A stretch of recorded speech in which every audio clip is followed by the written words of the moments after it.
Tonight, we're taking a deep dive into what actually happened in a medieval battle. Ready? Let's kick off this story. The morning mist clung to the valley floor like a shroud, and through it came the sound that would haunt the survivors for the rest of their lives. The rhythmic clank of metal on metal, the creak of leather, and the heavy breathing of thousands of men who knew they might not see another sunset. This was not the glorious charge of knights that poets would later sing about in warm halls filled with wine and laughter. This was something far more visceral, far more human, and infinitely more terrifying than any ballad could ever capture. Sir William had been awake since before dawn, not by choice, but because his stomach had been churning with a mixture of fear and excitement that made sleep impossible. He was 23 years old, which made him practically ancient by the standards of warfare in the year 1347, and this would be his fourth major battle. Yet as he struggled to fasten the straps of his mail hauberk with fingers that trembled slightly in the cold morning air, he realized that experience had not made these moments any easier. If anything, knowing what was coming made it worse. The camp around him was alive with activity that seemed both frantic and strangely muted. Men spoke in hushed tones as they prepared their weapons and armor, as if speaking too loudly might somehow summon the enemy prematurely. The smell of cooking fires mixed with the acrid scent of metal being sharpened on wet stones, creating an atmosphere that was uniquely medieval in its combination of domesticity and impending violence. Somewhere nearby, a young squire was quietly vomiting behind a tent, and William felt a pang of sympathy for the boy.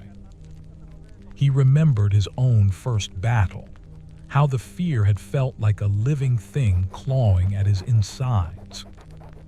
The battlefield they had chosen was a wide meadow that sloped gently downward toward a stream, and the enemy army was already visible as dark shapes moving in the morning light about a mile away. From this distance, they looked almost like toys, tiny figures arranged in neat formations that bore no resemblance to the chaos that William knew would soon engulf them all.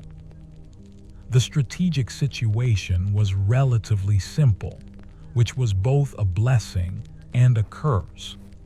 Simple meant that even the common soldiers could understand what was expected of them, but it also meant that there were fewer opportunities for clever tactics to turn the tide if things went badly. William's lord, Earl Robert, had positioned their forces on the higher ground, which gave them a significant advantage, but also meant that the enemy would be fighting uphill with the sun in their eyes once it rose higher. The archers were arrayed in long lines behind wooden stakes that had been driven into the ground at angles, creating a barrier that would hopefully slow down any cavalry charge. Behind them stood the men-at-arms in their heavy armor, and behind them, the Levies and common soldiers with their mixture of spears, axes, and whatever other weapons they had been able to acquire. The waiting was always the worst part. William had learned this during his previous battles, but the knowledge didn't make it any easier to endure. There was something about the stillness before combat that seemed to stretch time itself, making minutes feel like hours and hours feel like eternities. Men would check and recheck their equipment, adjusting straps that didn't need adjusting and testing the edge of blades that were already sharp enough to split hairs. Some prayed quietly, moving their lips in silent conversation with whatever saints or deities they hoped might intercede on their behalf. Others tried to joke, their laughter sounding forced and brittle in the morning air. Thomas the Fletcher, who stood nearby preparing his longbow, had been through more battles than anyone else in their company.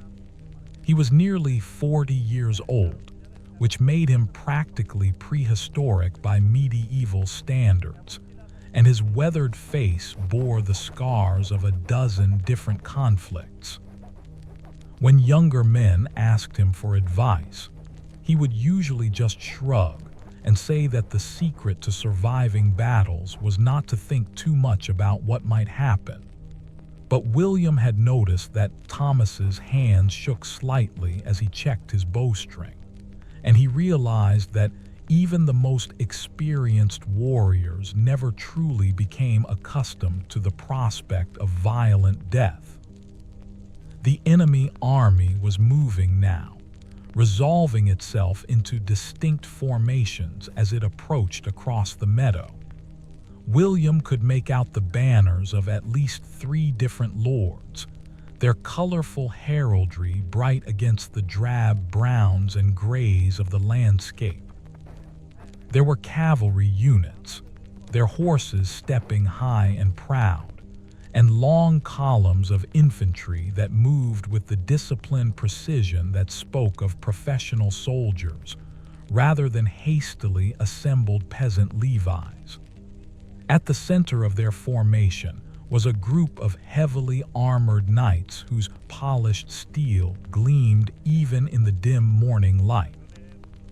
Earl Robert had called a final council of war just after sunrise, gathering his most trusted captains around a rough wooden table that had been set up near his pavilion. The discussion had been brief and to the point, focused on practical matters rather than grand strategies.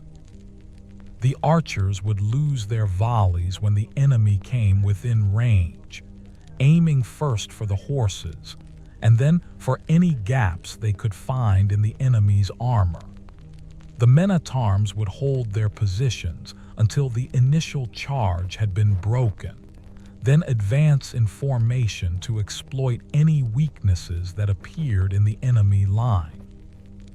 The reserves would be held back until it became clear where they would be most needed. It all sounded very neat and orderly when discussed around a table with experienced commanders nodding their agreement. But William knew from bitter experience how quickly even the best-laid plans could dissolve into chaos once the actual fighting began. He had seen perfectly drilled formations collapse into panic when faced with an unexpected cavalry charge, and he had watched seasoned veterans freeze with terror when confronted with the reality of steel-tipped weapons seeking their lives. Battle, he had learned, was less about grand strategy and more about 1,000 individual moments of courage, cowardice, luck, and skill that combined in ways that no commander could ever truly predict or control.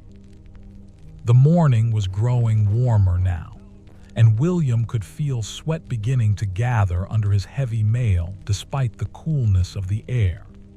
His horse, a sturdy destrier named Thunder that had carried him through 3 previous battles, seemed to sense the approaching conflict and was growing restless, stamping his hooves and tossing his head in a way that required constant attention to keep him calm.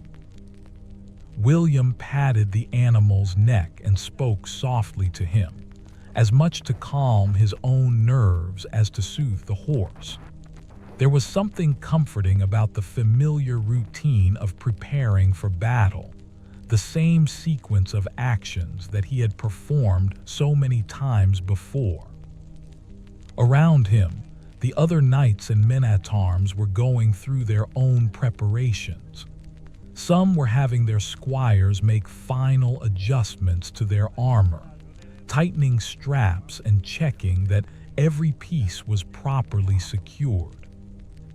Others were taking last sips of water or wine, knowing that once the fighting began, there might not be another opportunity for hours. A few were writing quick messages on scraps of parchment, final words to wives or children that they hoped might somehow find their way home if they did not. The enemy was close enough now that individual faces could be made out among their front ranks, and William found himself studying the men who might soon be trying to kill him.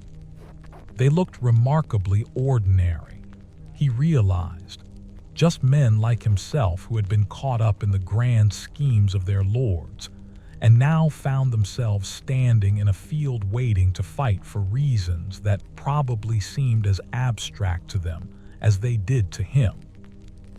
There was something both comforting and disturbing about this realization, the knowledge that his enemies were just as human and just as frightened as he was. A horn sounded from somewhere in the enemy ranks, its deep note carrying clearly across the meadow, and suddenly the waiting was over. The enemy cavalry began to move forward at a walk, their formation spreading out into a line that would maximize the impact when they finally charged. Behind them, the infantry followed in neat columns that would deploy into battle lines once they came within striking distance of William's forces. The morning sun was finally high enough to catch the metal of their weapons and armor, creating thousands of tiny flashes of light that gave their army an almost magical appearance as it advanced. Earl Robert's own horn answered the enemy signal, and William felt his stomach clench as the familiar sound reached his ears. All around him, men were mounting their horses and taking their positions, the casual conversations and nervous jokes of the morning giving way to the grim silence that preceded combat. The archers were already in position, their bows strung and arrows nocked, waiting for the command that would send their missiles arcing across the meadow toward their approaching enemies. William checked his weapons one final time, running his hand along the familiar weight of his sword and making sure that his war hammer was securely fastened to his saddle.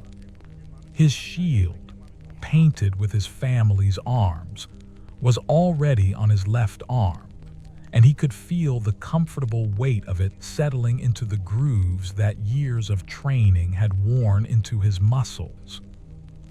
Every piece of equipment had been carefully chosen and maintained, each item representing not just a tool of war, but a connection to all the battles he had survived, and all the training that had brought him to this moment.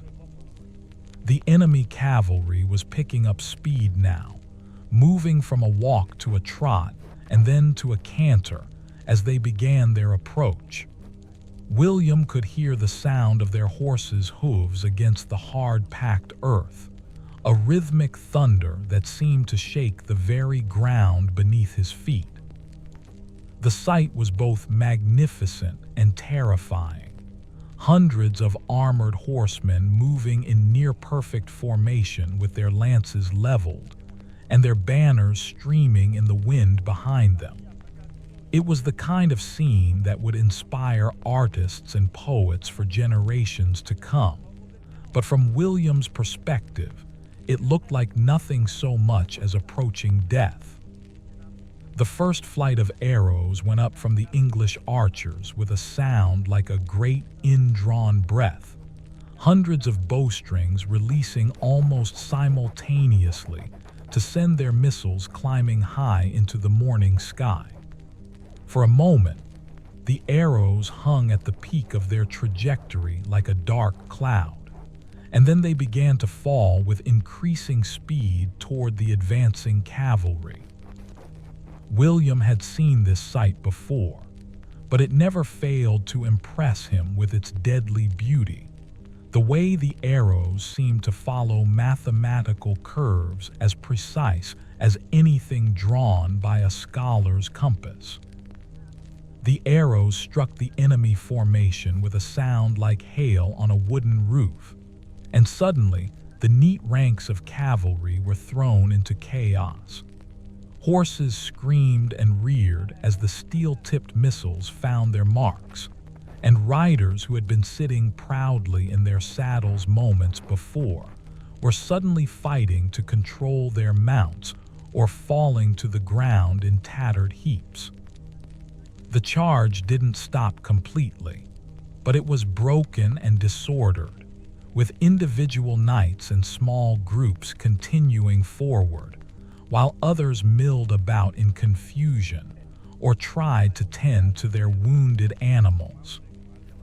A second flight of arrows followed the first, and then a third, each volley taking its toll on the enemy cavalry and further disrupting their formation. William watched with a mixture of admiration and horror as the longbowmen worked with practiced efficiency, knocking new arrows and drawing their bows in movements that had been refined through years of constant practice. Each archer could lose 10 or 12 arrows in a minute, and there were nearly 300 of them positioned along the ridge, creating a nearly continuous rain of missiles that made organized cavalry charges almost impossible to sustain. But even the most effective arrow fire could not stop a determined enemy indefinitely, and the surviving cavalry were still coming forward, their horses leaping over the bodies of their fallen comrades as they closed the distance to the English lines. William could see individual faces now, men with their visors raised and their teeth clenched in determination as they struggled to maintain control of their mounts while keeping their weapons ready for combat. Some were wounded, with arrows protruding from their armor or blood running down their faces, but they continued to advance with a courage that William couldn't help but respect even as he prepared to meet them in battle. The first of the enemy horsemen reached the line of stakes that protected the archers, and William watched as both horse and rider were impaled on the sharpened wooden points that had been carefully positioned to create just such an obstacle. The sound of the impact was audible even over the general noise of battle, a wet thud followed by screams from both animal and human that sent chills down William's spine. Other riders tried to find gaps in the stakes or to leap over them, with varying degrees of success that depended as much on luck as skill. Behind the cavalry, the enemy infantry was advancing steadily, their formation still intact despite the arrows that continued to fall among them from the English archers. These were professional soldiers for the most part, men who had been fighting for years and knew how to maintain their discipline even under fire. They carried large shields that they held overhead to deflect the English arrows, creating a formation that looked almost like a giant tortoise as it moved slowly but inexorably up the slope toward William's position. Earl Robert's horn sounded again, and this time William recognized the signal for the men-at-arms to advance.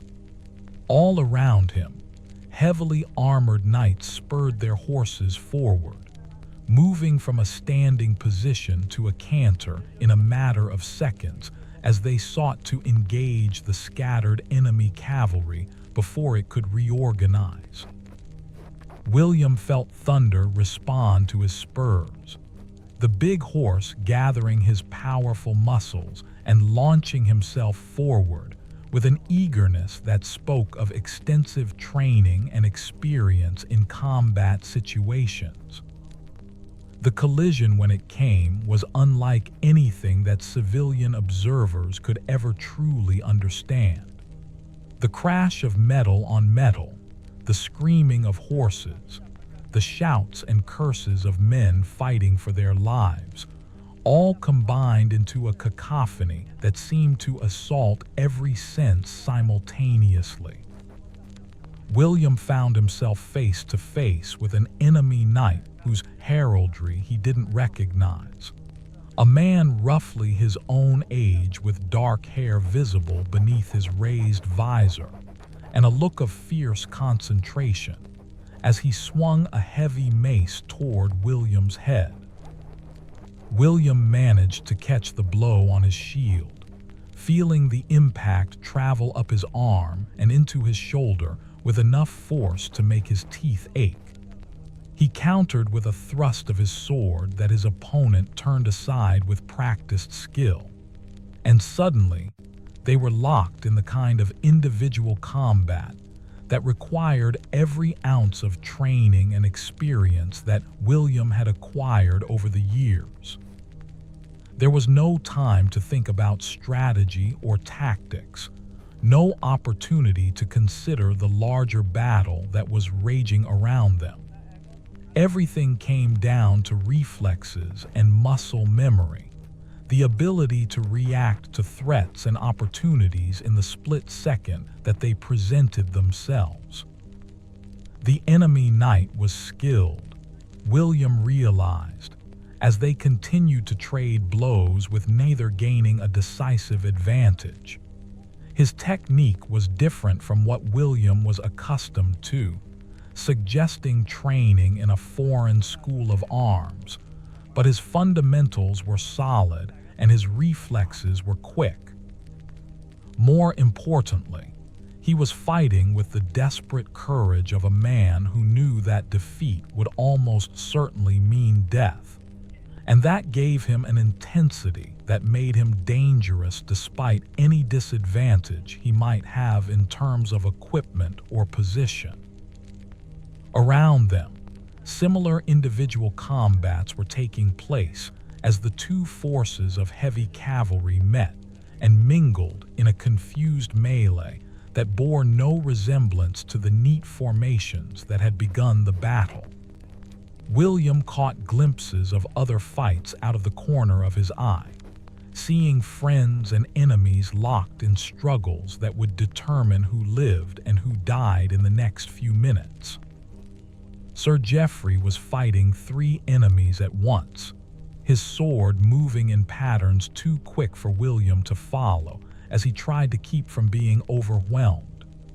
Young Sir Marcus, who was barely 18 and in his first major battle, was down on the ground with his horse dead beneath him, but he was still fighting with a fierce determination that surprised William even though he had no time to help.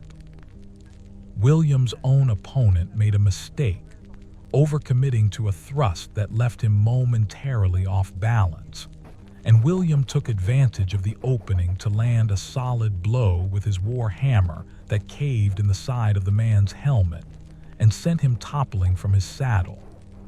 There was no time to feel remorse or satisfaction, because another enemy was already moving to take his place, this one wielding a long-handled axe that he swung with enough force to cleave a man in two if it connected properly. The axeman was more aggressive than his predecessor, pressing his attack with a series of powerful swings that forced William to give ground while looking for an opportunity to counter. William could feel thunder beginning to tire beneath him, the big horses breathing becoming labored as he tried to maintain his footing on ground that was already becoming slippery with blood. The sound of the battle had changed too, William realized, becoming less organized and more chaotic as individual fights replaced formation combat, and the neat lines of both armies dissolved into a confused tangle of struggling men and animals. A sword thrust from somewhere to his left caught William's attention, just in time for him to turn it aside with his shield, and he realized that he was now facing two opponents simultaneously as the battle continued to intensify around him. This was the kind of situation that his training had prepared him for, but knowing what to do and actually being able to execute it under combat conditions were two very different things. His muscles were beginning to ache from the constant motion, and sweat was pouring down his face despite the coolness of the morning air. One advantage that William did have was his position on the higher ground, which meant that his enemies had to fight uphill while he could use gravity to add force to his attacks. He managed to use this to his advantage when one of his opponents overextended himself while trying to land a killing blow, allowing William to bring his sword down in an overhead cut that split the man's skull despite his helmet. The second enemy, seeing his companion fall, tried to retreat but found his path blocked by other combatants, and William was able to finish him with a thrust that found the gap between his opponent's breastplate and his arm protection. But even as William dispatched his immediate opponents, he could see that the battle was far from over. The enemy infantry had reached the English lines and was engaging the common soldiers who made up the majority of Earl Robert's army, and the outcome of that struggle would ultimately determine who won the day regardless of what happened among the heavy cavalry. William could hear the clash of weapons and the screams of wounded men coming from that direction, but he couldn't see enough through the chaos of his own fight to determine how the battle was progressing. A horn sounded from somewhere behind him, and William recognized it as one of Earl Robert's signals, though he couldn't immediately determine what message it was meant to convey. The sound was quickly answered by enemy horns, suggesting that both sides were trying to maintain some degree of command and control despite the chaos that had engulfed the battlefield. William wondered briefly how the commanders could make any sense of what was happening, given that visibility was limited and reliable information was almost impossible to obtain once the fighting had begun in earnest. A new enemy appeared in front of William, this one wearing armor that was decorated with enough gold and silver to suggest that he was a knight of considerable importance.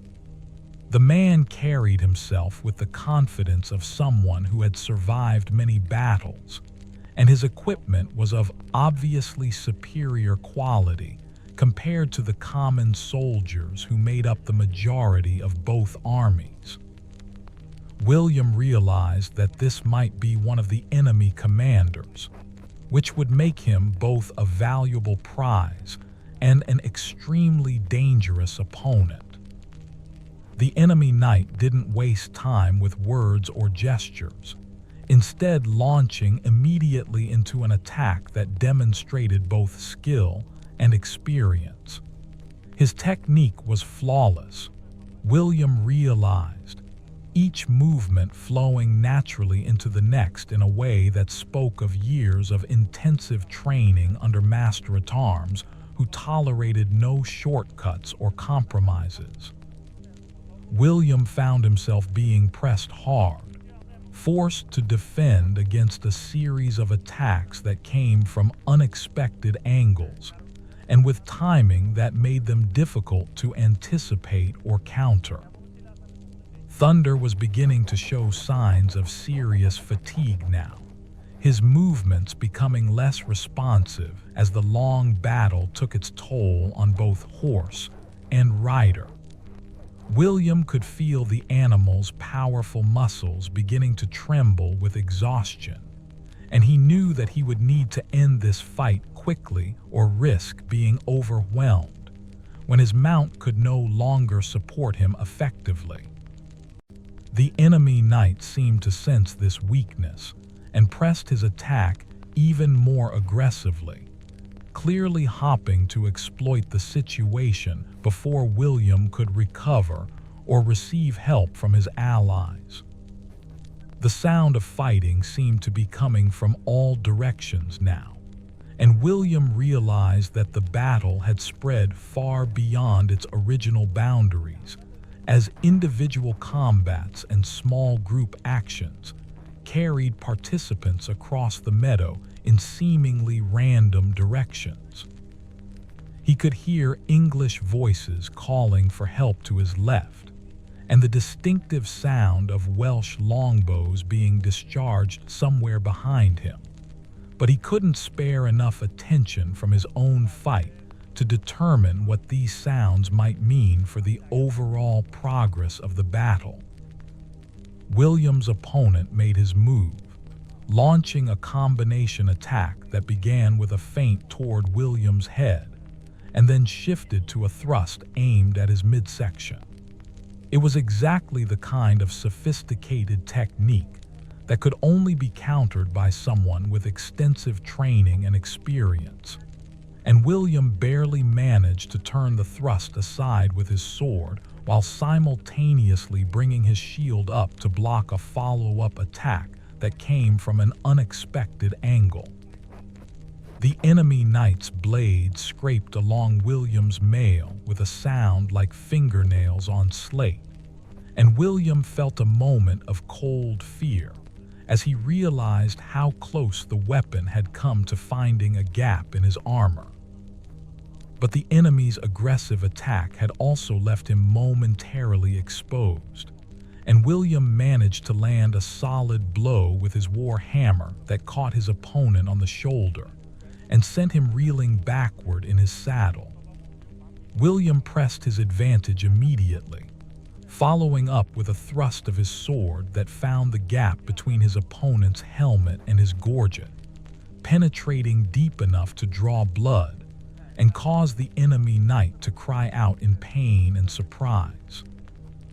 The wound wasn't immediately fatal, but it was serious enough to affect the enemy knight's ability to continue fighting effectively. William could see blood running down the man's neck and staining his surcoat, and his movements became noticeably less coordinated as the injury began to take its toll. William felt a momentary surge of sympathy for his opponent, recognizing the courage it took to continue fighting despite a serious wound. But he couldn't afford to let sentiment interfere with the practical necessity of ending the combat as quickly as possible. The enemy knight made one final desperate attack, putting all his remaining strength into a swing that would have been devastating if it had connected. But William was ready for it, having seen the telltale signs of preparation in his opponent's posture and movement. He caught the blow on his shield and countered with a thrust that took the enemy knight full in the chest, penetrating his armor and driving deep enough to find his heart. The man's eyes widened with surprise and what might have been relief, and then he toppled from his saddle to lie motionless on the blood-soaked ground. William had no time to contemplate his victory, because the sounds of battle were continuing all around him, and he could see other enemies approaching through the chaos. But he did allow himself a moment to catch his breath and assess the situation, trying to determine how the overall battle was progressing and where he might be most needed. What he saw was not particularly encouraging from an English perspective, as it appeared that the enemy infantry had managed to break through at several points along the line and was now engaged in close combat with Earl Robert's reserves. The archers were still shooting, but their rate of fire had decreased significantly as they found it increasingly difficult to distinguish friend from foe in the confused melee that the battle had become. Some had drawn their swords and joined the close combat, while others had moved to new positions where they hoped to find clearer targets.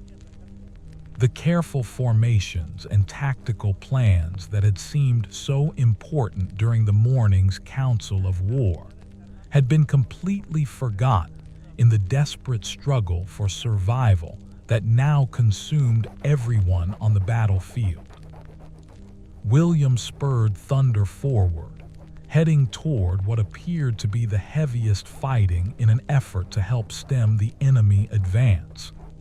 The big horse responded gamely despite his obvious exhaustion, gathering his remaining strength for what both horse and rider seemed to understand might be their final effort of the day. As they moved across the battlefield, William caught glimpses of individual scenes that would remain burned into his memory for the rest of his life. A young English squire trying desperately to defend himself against two enemy soldiers with nothing but a broken spear. An enemy knight weeping over the body of his dead horse, while enemy arrows continued to fall around him. A group of common soldiers from both armies who had apparently declared an informal truce while they tended to their wounded comrades. The fighting that William rode into was some of the most intense he had ever experienced. A swirling mass of men and weapons where individual combats merged and separated in patterns that seemed to follow no logic except the immediate need to kill or be killed. William found himself fighting alongside men he had never seen before, English soldiers who had been separated from their own units, but continued to fight with desperate courage despite being outnumbered and surrounded. There was no time for formal introductions or tactical coordination, just the immediate necessity of working together to survive against enemies who seemed to be everywhere at once. An enemy spearman tried to bring William down by attacking Thunder's legs, a tactic that was both effective and dishonorable according to the chivalric codes that were supposed to govern knightly combat. William managed to kill the man with a downward thrust of his sword, but not before the spear point had opened a long gash in Thunder's left foreleg that immediately began bleeding heavily. William could feel the horse's stride becoming uneven as the injury began to affect his movement, and he realized that his faithful mount would not be able to carry him much longer. The realization that Thunder was seriously wounded filled William with a cold rage that surprised him with its intensity. The big horse had carried him through 3 previous battles and countless training exercises, had been his constant companion through years of campaigning, and had saved his life on more occasions than he could count. The thought of losing such a faithful friend to an enemy's spear point was almost more than William could bear, and he found himself fighting with a ferocity that startled even the veteran soldiers around him. William's fury made him temporarily more effective as a warrior, but it also made him careless, and he nearly paid the ultimate price when an enemy crossbowman managed to get close enough to lose a bolt that passed within inches of his head. The sound of the crossbow bolt cutting through the air brought William back to his senses, reminding him that emotion, however justified, was a luxury that he couldn't afford on a medieval battlefield where a moment's inattention could mean instant death. The crossbowman was reloading his weapon when William reached him, the complex mechanism of his crossbow requiring precious seconds that the man didn't have. William's sword took him in the chest before he could complete the process, but even as the man fell, William could see other enemies closing in from multiple directions. He was beginning to feel the effects of prolonged combat now, his arms aching from the constant exertion and his breathing becoming labored as fatigue began to take its toll on both his body and his reflexes. Thunder stumbled then, his wounded leg finally unable to support his weight, and William felt the big horse going down beneath him. There was just enough time for William to kick his feet free of the stirrups and throw himself clear before Thunder crashed to the ground with a sound that seemed to echo across the entire battlefield. William rolled as he hit the ground, a technique he had learned during his training that helped him avoid injury, and came up with his weapons ready to continue the fight on foot. Fighting on foot was very different from mounted combat, requiring different techniques and presenting different challenges and opportunities. William was no longer able to use Thunder's speed and power to enhance his attacks, but he was also a smaller target and could take advantage of terrain features that would have been obstacles for a mounted warrior. The main disadvantage was that he was now more vulnerable to enemy cavalry, who could use their mount's speed and wait to overwhelm a dismounted opponent if they could catch him in the open. William's first priority was to get his back against something solid so that he couldn't be attacked from behind, and he managed to reach the remains of a supply wagon that had been overturned during the fighting.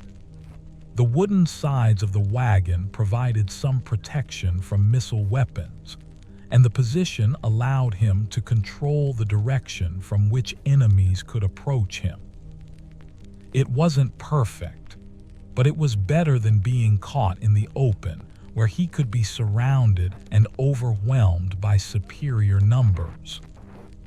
The enemy soldiers who approached his position were a mixed group that included both professional men-at-arms and common infantry, suggesting that the original formations had completely broken down and that the battle had devolved into a series of individual and small unit actions. This was both good and bad from William's perspective. Good because it meant that he wouldn't have to face a coordinated attack by a large formation, but bad because it suggested that Earl Robert's army was no longer operating as a cohesive force and might be in the process of collapsing entirely. The first enemy to reach William's position was a young man who couldn't have been much older than 18, wielding a spear with obvious inexperience, but also with the desperate courage of someone who knew that defeat would mean death. William almost felt sorry for the boy as he easily turned aside the clumsy spear thrust and killed him with a quick sword stroke. But there was no time for regret because other enemies were already pressing forward to take the young man's place. A more experienced opponent followed, this one carrying a war axe that he wielded with the confidence of someone who had used it many times before. The axe was a formidable weapon in skilled hands, capable of cleaving through armor and delivering devastating wounds. But it was also slower than a sword and required more room to use effectively. William was able to use these characteristics to his advantage, staying close to his opponent and using quick thrusts that prevented the Axeman from bringing his weapon to bear effectively. The fight with the Axeman was longer and more difficult than William's previous encounters, partly because the man was genuinely skilled, and partly because William was beginning to feel the cumulative effects of the morning's combat. His sword arm was aching with fatigue, his breathing was becoming labored, and small wounds that he had barely noticed when they occurred were beginning to make themselves felt as his adrenaline levels started to drop. When he finally managed to kill the Axeman with a thrust that found the gap between the man's helmet and his mail coif, William had to lean against the overturned wagon for a moment to catch his breath. But there was no respite to be found on a medieval battlefield, and William soon found himself facing a new group of enemies who had apparently decided that he represented enough of a threat to warrant a coordinated attack. There were 4 of them, all armed with spears and shields, and they approached his position with the kind of tactical awareness that suggested professional training or extensive combat experience. William realized that he was in serious trouble, because even the most skilled individual warrior would have difficulty prevailing against 4 coordinated opponents in a sustained fight.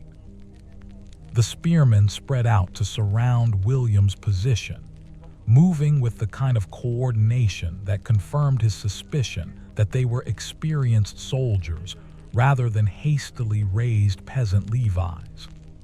Their technique was simple but effective. They would use their longer weapons to keep him at a distance, while taking turns making attacks that would gradually wear him down without giving him the opportunity to close to sword range where he might have an advantage. It was exactly the kind of professional competence that made medieval warfare so deadly for even the most skilled individual warriors.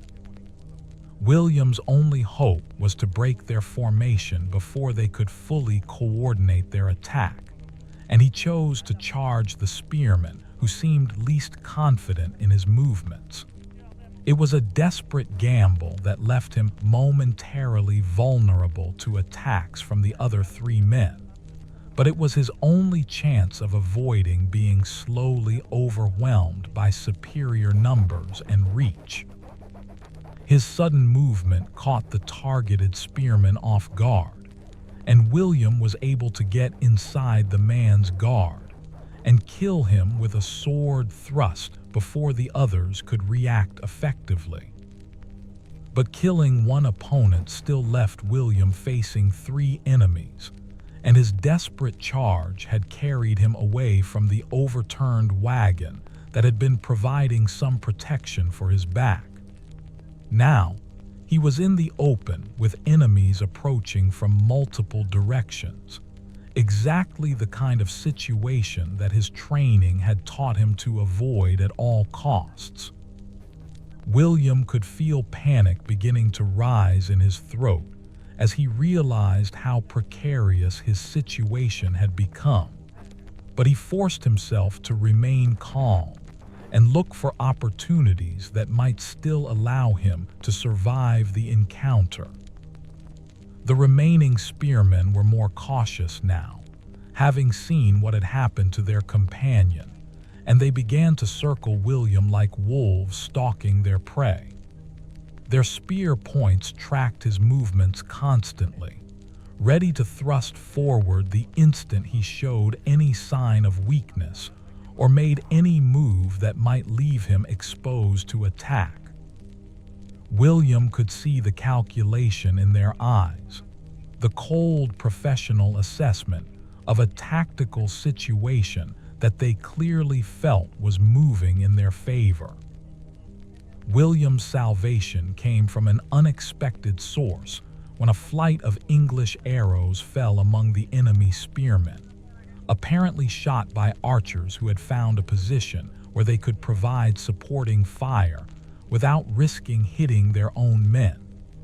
One of the spearmen was killed instantly, struck by an arrow that penetrated his helmet and drove deep into his skull, while another was wounded in the shoulder, severely enough to affect his ability to wield his weapon effectively. The third man looked around nervously, clearly concerned about the possibility of being struck by additional arrows. William took advantage of the momentary confusion to attack the wounded spearman, closing the distance before the man could bring his weapon to bear and killing him with a sword thrust that found the gap under his arm where his mail shirt didn't provide adequate protection. That left only one opponent, and the man seemed to lose his nerve when he found himself alone against a knight who had already killed 3 of his companions. He turned to flee, but William caught him before he could escape and struck him down with a blow that nearly severed his head from his shoulders. The sudden end of the fight left William standing alone among the bodies of his enemies, breathing heavily and trying to assess his situation. The sounds of battle continued all around him, but they seemed more distant now, suggesting that the main fighting had moved to other parts of the battlefield. William could see small groups of men still engaged in combat scattered across the meadow, but the large formations that had begun the battle were nowhere to be seen, apparently having dissolved into the chaos of individual and small unit actions. William's immediate concern was finding other English soldiers to fight alongside, because he knew that his chances of survival would be much better if he could avoid further encounters with organized enemy groups. Fighting alone against multiple opponents was exhausting and dangerous, and William could feel that his strength and reflexes were not what they had been at the beginning of the battle. A warrior's effectiveness in combat decreased rapidly as fatigue set in, and William estimated that he had perhaps one more serious fight left in him before exhaustion would make him an easy target for even mediocre opponents. He began moving toward what appeared to be a group of English soldiers who were attempting to hold a position around the remains of their original battle line. But progress was slow and dangerous, as he had to constantly watch for enemy patrols and individual opponents who might pose a threat. The battlefield had become a maze of obstacles created by fallen men and horses, overturned supply wagons, and the debris of combat, all of which provided potential hiding places for enemies, but also offered concealment that William could use to his own advantage. As he made his way across the battlefield, William began to get a better sense of how the battle had progressed since he had become involved in his own individual combat. It appeared that Earl Robert's forces had managed to hold their positions against the initial enemy assault, but at tremendous cost in casualties that had left both armies severely weakened. The enemy had also suffered heavy losses, particularly among their cavalry, and seemed to have lost much of their initial momentum and cohesion. The arrival at what remained of the English position came as a tremendous relief to William, who had begun to wonder if he was the only member of Earl Robert's army still alive and fighting. The soldiers who greeted him were a mixed group of men-at-arms and common infantry, most of them wounded to some degree, but still capable of fighting effectively. Their leader was Sir Geoffrey, whom William had seen earlier in the battle fighting against 3 opponents simultaneously, and who now sported a bandaged head wound that had left dried blood caked on the side of his face. Sir Geoffrey's report on the overall situation was sobering, but not entirely discouraging. Earl Robert was still alive and maintaining command, though he had been wounded in the arm during a cavalry charge and was no longer able to wield a weapon effectively. The English archers had exhausted most of their arrows, but were still providing what support they could with the remaining ammunition, and several groups of English soldiers were holding defensive positions scattered across the battlefield. The enemy had also suffered heavy casualties and appeared to be having difficulty maintaining coordinated operations, suggesting that the battle might still be winnable if the English could find a way to exploit their opponent's weaknesses. The most immediate concern was the presence of an enemy reserve force that had not yet been committed to the fighting and was apparently being held back for a final decisive assault. Intelligence reports suggested that this force consisted primarily of fresh cavalry and infantry that could potentially overwhelm the exhausted English defenders if it was deployed effectively. The key question was whether Earl Robert's forces could reorganize enough to meet this threat, or whether they would have to rely on defensive tactics and hope that the enemy reserve would make mistakes that could be exploited. William found himself assigned to a small group of knights and men-at-arms whose task was to hold a position that controlled access to the English baggage train and the route that would be needed for an orderly retreat if the battle continued to go badly. It was not a glamorous assignment, but it was critically important because losing the baggage would mean losing the supplies and equipment that would be needed to continue the campaign, regardless of the outcome of this particular battle. More immediately, it would also mean losing the wounded men who had been moved to the baggage area for medical treatment and protection. The position they were assigned to defend was a low hill that provided good visibility in all directions, but offered limited natural protection against attack. The slope was gentle enough that cavalry could charge up it without difficulty, and there were no trees or rocks that could be used to break up enemy formations or provide cover for defenders.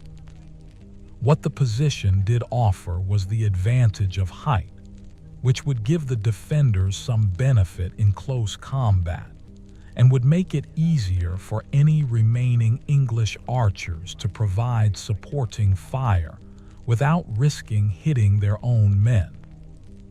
William and his companions spent the next hour preparing their position as best they could with the limited time and resources available to them. They gathered the bodies of fallen men and horses to create crude breastworks that might slow down attacking infantry, and they positioned themselves to take maximum advantage of the terrain while minimizing their exposure to missile fire. It was exhausting work for men who had already been fighting for most of the morning, but everyone understood that their lives might depend on the quality of their preparations. The medical situation among the English forces was becoming critical, with many wounded men requiring treatment that was simply not available under battlefield conditions.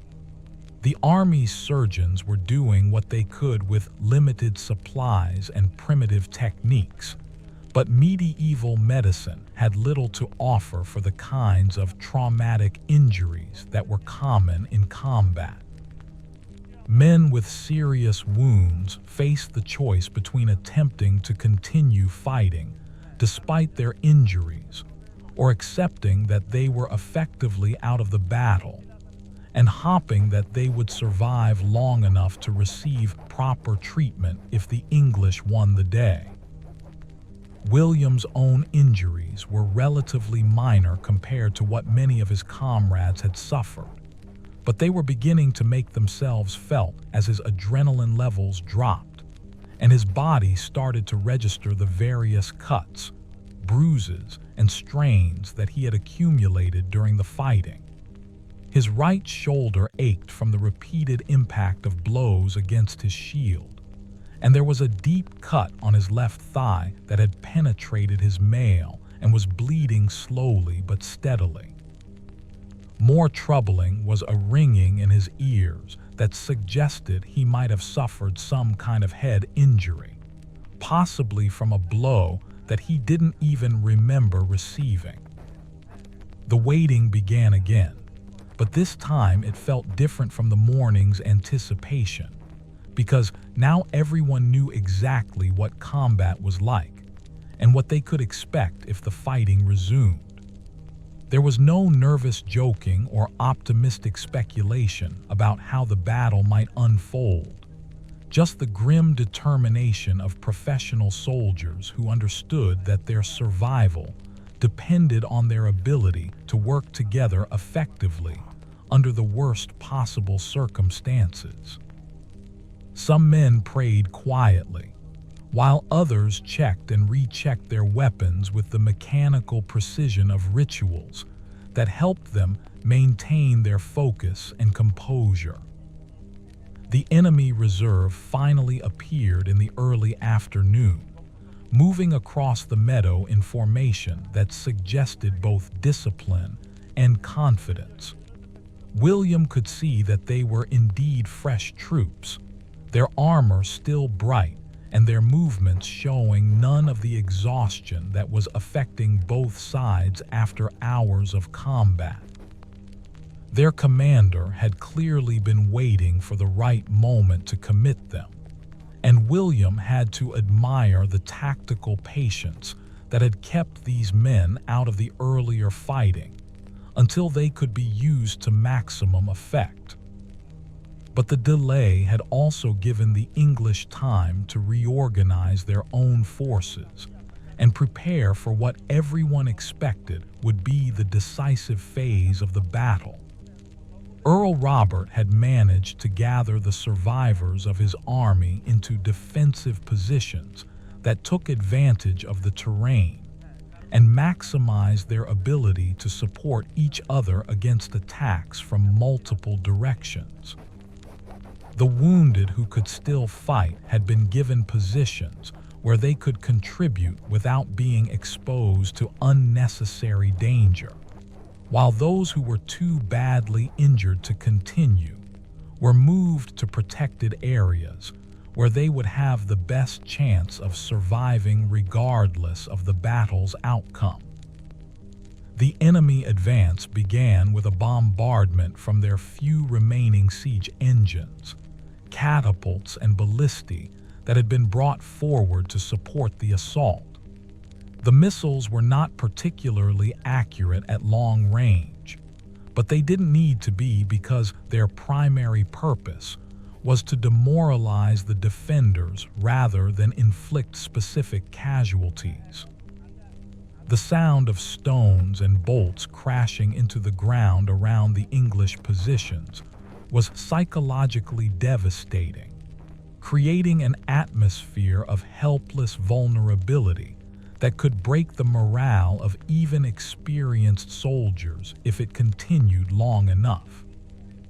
William watched the approaching enemy formations with the analytical eye of a veteran warrior, trying to assess their strengths and weaknesses and determine how best to counter their attack when it finally reached his position.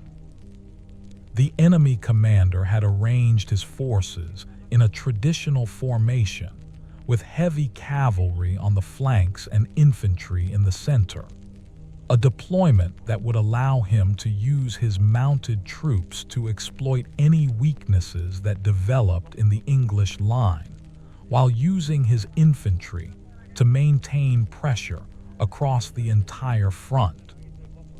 The English response was necessarily defensive given their limited numbers and the exhausted state of their forces. But Earl Robert had positioned his men well to take advantage of the terrain and the tactical situation. The archers were placed where they could provide enfilading fire against the enemy flanks, while the remaining heavy cavalry was held in reserve where it could be quickly moved to counter any breakthrough attempts. The infantry was arrayed in small, mutually supporting groups that could continue to fight effectively, even if parts of the line were overrun. When the enemy assault finally began, it came with all the coordinated fury that William had expected from fresh troops under experienced leadership. The cavalry charged in perfect formation with their lances leveled, and their war cries echoing across the battlefield, while the infantry advanced steadily behind large shields that protected them from the remaining English arrows. It was a textbook example of medieval combined arms tactics, the kind of attack that could overwhelm even well-prepared defenders if it was executed with sufficient skill and determination. The first impact came on the English left flank, where a force of enemy heavy cavalry smashed into a position held by a mixed group of men-at-arms and infantry who had already been weakened by the morning's fighting. William could hear the crash of the collision even from his position several hundred yards away, followed by the familiar sounds of close combat as the two forces became locked in desperate struggle.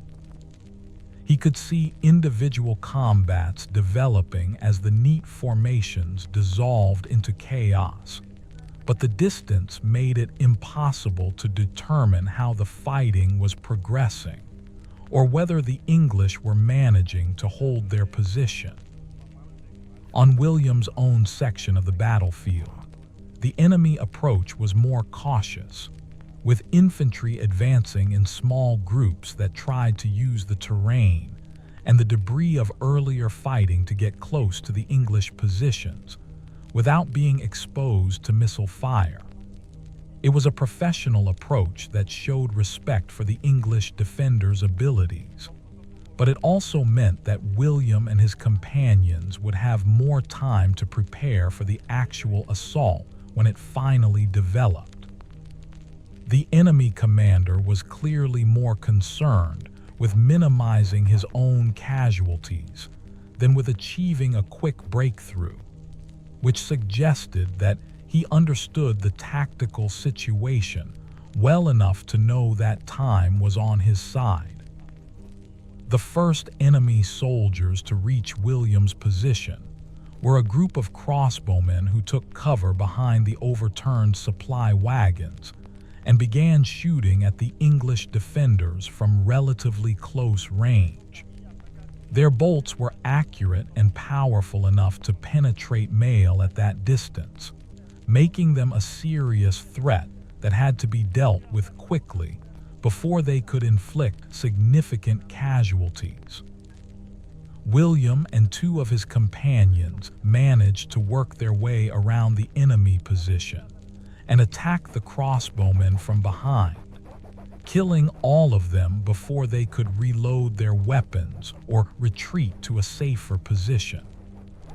But the elimination of the crossbowmen was only a temporary victory, because William could see larger groups of enemy infantry approaching from multiple directions, with the obvious intention of overwhelming the English position through sheer weight of numbers. There were at least 40 enemy soldiers converging on the small hill that William's group was defending, far more than the 12 English defenders could hope to handle in a sustained fight, even under the most favorable circumstances. Sir Geoffrey made the decision to withdraw before the English position could be completely surrounded, a tactical choice that William agreed with even though it meant abandoning the hill and potentially exposing the baggage train to enemy attack. Sometimes the most important military skill was knowing when a position could no longer be held, and when retreat was necessary to preserve forces for continued resistance elsewhere. The alternative was to fight to the death in a hopeless situation that would accomplish nothing except providing the enemy with an easy victory. The withdrawal was conducted as professionally as possible under the circumstances, with the wounded men being carried by their comrades, while a rear guard fought delaying actions to slow down the pursuing enemies. William found himself part of the rear guard, along with several other knights who had enough experience to conduct this kind of dangerous operation effectively. The key was to inflict casualties on the pursuers, while avoiding getting trapped in situations where the rear guard itself could be destroyed by superior numbers. The fighting during the withdrawal was some of the most intense that William experienced during the entire battle, because the enemy soldiers were aggressive in their pursuit, and the English defenders had limited options for breaking contact and moving to new positions. Several times, William found himself in close combat with multiple opponents while trying to cover the retreat of wounded comrades, situations that required every bit of skill and experience that he had acquired over years of training and combat. The fact that he and most of his companions survived these encounters was due as much to luck as to ability, and William was acutely aware of how many small chances and split-second decisions had contributed to keeping him alive. The English forces eventually managed to establish a new defensive line about a quarter-mile back from their original positions, taking advantage of a stone wall that provided some protection against cavalry charges and missile fire. The position was not ideal because it was lower than the surrounding terrain and offered limited fields of fire, but it was the best that could be achieved given the tactical situation and the condition of the surviving English forces. More importantly, it was positioned to protect the main route of retreat if Earl Robert decided that the battle could not be won, and that preservation of his army was more important than holding the field. The pause in fighting that followed the English withdrawal gave William his first opportunity in hours to assess the overall situation and try to determine how the battle was likely to develop. What he saw was not particularly encouraging from an English perspective, as it appeared that Earl Robert's forces had been reduced to perhaps half their original strength, while the enemy still seemed to have substantial reserves available. The English had fought well and had inflicted heavy casualties on their opponents, but they were clearly losing the war of attrition that the battle had become. Earl Robert himself appeared at the new defensive line during the lull, moving slowly because of his wounded arm, but still maintaining the kind of command presence that was essential for keeping an army together under adverse circumstances. His assessment of the situation was characteristically blunt. The English could probably hold their current position for another hour or two, but they lacked the strength to launch any kind of counterattack that might change the fundamental dynamics of the battle. The choice was between continuing to fight a defensive battle that would eventually result in the complete destruction of the English army, or conducting an organized retreat that would preserve most of the surviving forces for future operations. The decision to retreat was not made lightly, because it meant abandoning the field to the enemy and accepting defeat in what had been planned as a decisive battle. But Earl Robert was experienced enough to understand that losing one battle was far preferable to losing an entire army, and that strategic considerations sometimes required tactical withdrawals that preserved forces for more favorable opportunities. The key was to conduct the retreat in such a way that it didn't turn into a rout that would make the English forces vulnerable to being destroyed piecemeal by pursuing cavalry. William's role in the retreat was again to serve with the rear guard, helping to cover the withdrawal of the main body while fighting delaying actions against enemy forces that attempted to interfere with the movement. It was dangerous work that required constant vigilance and the ability to make quick decisions about when to stand and fight, and when to break contact and move to the next defensive position. The rear guard had to be strong enough to discourage aggressive pursuit, but small enough to be mobile, and it had to be composed of experienced soldiers who could be trusted to maintain discipline under the most trying circumstances. The enemy pursuit was aggressive but not reckless, suggesting that their commander understood the risks involved in chasing a retreating army that still retained significant combat capability. Enemy cavalry harassed the English flanks and tried to cut off small groups of stragglers, while infantry followed at a more cautious distance and avoided getting drawn into major engagements that might result in heavy casualties for uncertain gains.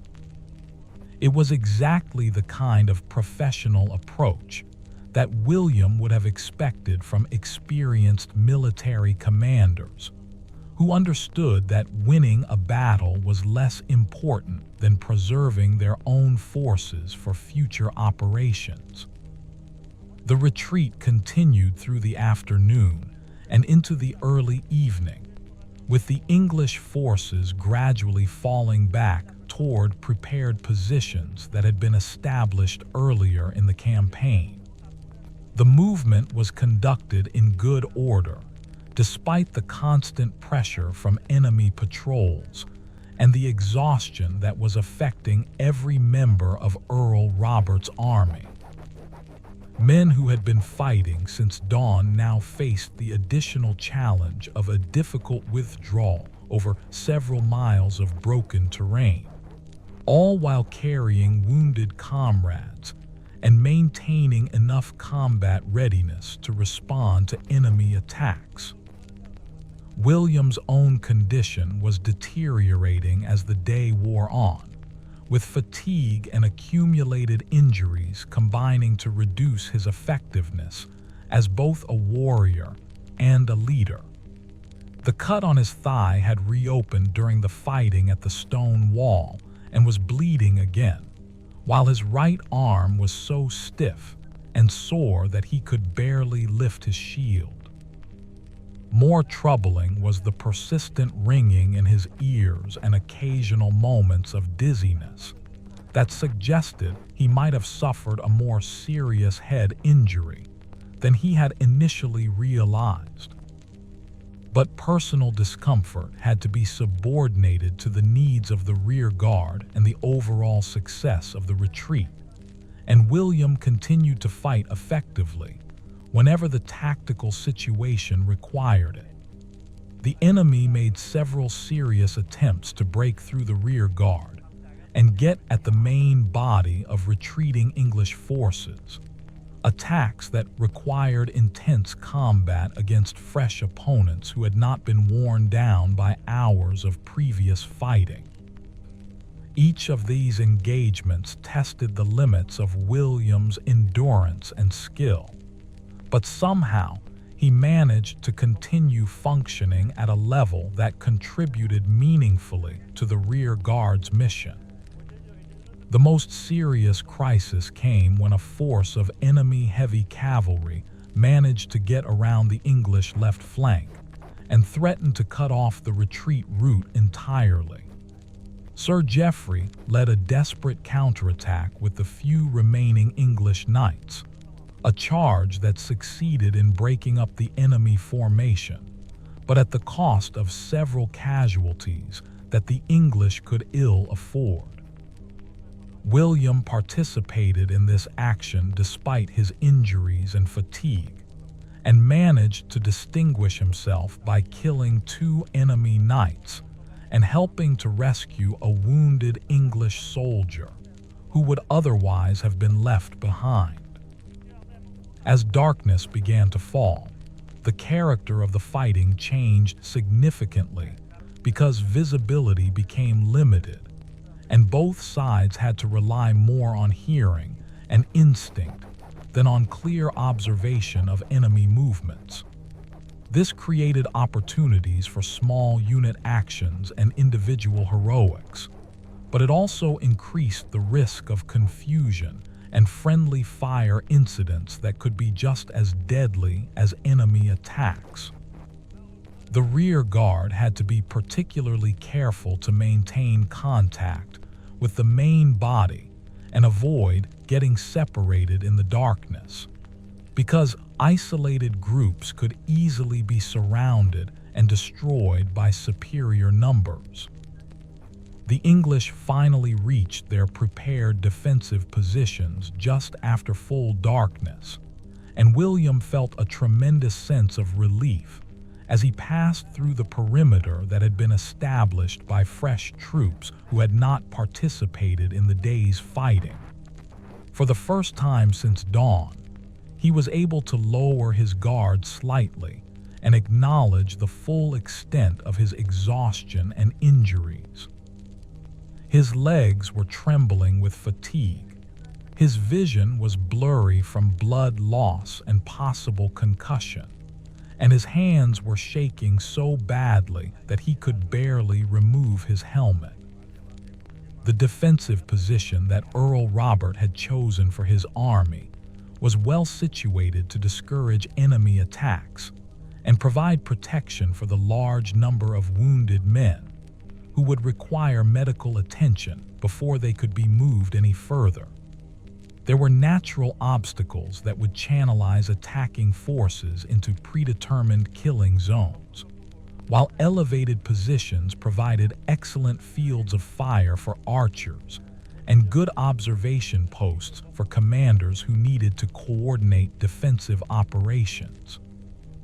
Most importantly, there were multiple routes of withdrawal available if the position became untenable, ensuring that the army would not be trapped if the enemy managed to organize another major assault.